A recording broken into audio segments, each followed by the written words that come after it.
After-school activities in Johnson County are now taking center stage. Some parents who want to see their students participate are making their voices heard. KMBC9's Kelly Gibbs is live now in Johnson County with the latest. Kelly? Well, Kelly, I'm told that the Johnson County Health Department will be making a recommendation to district school leaders tomorrow. But despite those recommendations, some parents say they want their students to participate.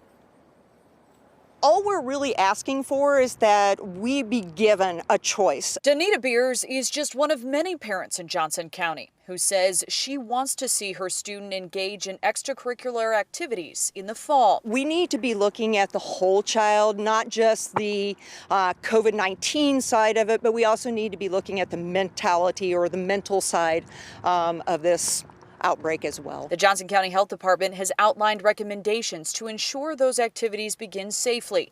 Based on those guidelines, an all clear to participate would mean the county has seen COVID-19 cases hold steady or decline, with test positivity rates at or less than 5%.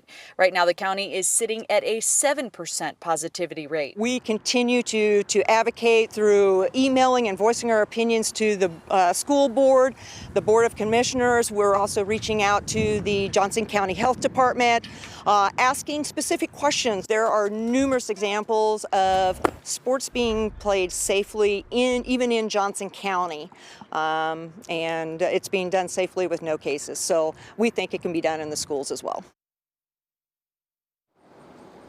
And again, the health department is set to make those recommendations to district leaders tomorrow. Reporting live in Johnson County, Kelly Gibbs, KMBC 9 News.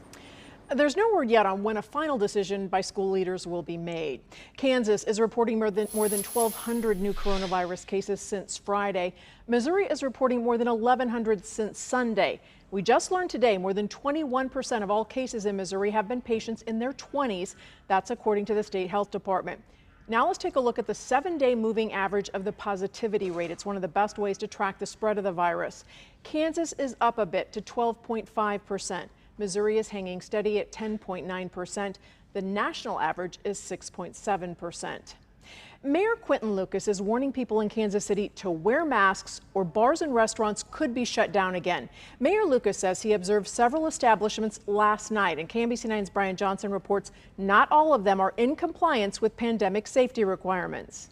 Places like Kelly's in Westport are among the bars Mayor Quinton Lucas is praising today after doing a walkabout Sunday night. He says many are working hard to keep people safe from COVID-19. There were a lot of bright spots, but there were also some not so bright spots.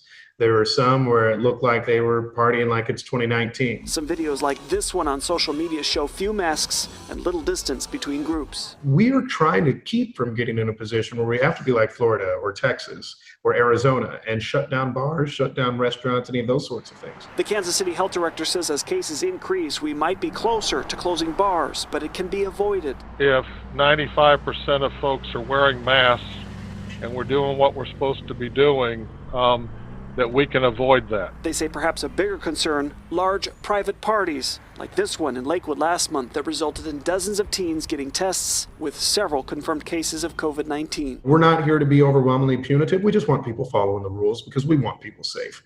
I want to see the city open as much as anybody else. Brian Johnson, KMBC 9 News. The health director says Kansas City's mask mandate was extended to January because of how people have been handling the outbreak. He says it's clear now we will see cases for the next 5 or 6 months. Health officials in Wyandotte County also need your help to curb the spread of COVID-19. Today they joined doctors with the University of Kansas Health System to discuss the high rate of cases they're seeing in the county right now. Health officials say they're seeing an uptick in the percent of tests coming back positive. The positivity rate is now at 19% in Wyandotte County, which they say is concerning, especially as the number of newly reported cases drops. One of the things we wonder about is, are fewer people coming in to get tested at this point? And that really is concerning to us. So if I could send one message, it's that, if you are feeling symptoms of COVID, or if you have been in contact with somebody who you know is positive, come get tested. Now, health officials stress testing is available in Wyandotte County with a fairly quick turnaround time. For more information, go to the County Health Department website.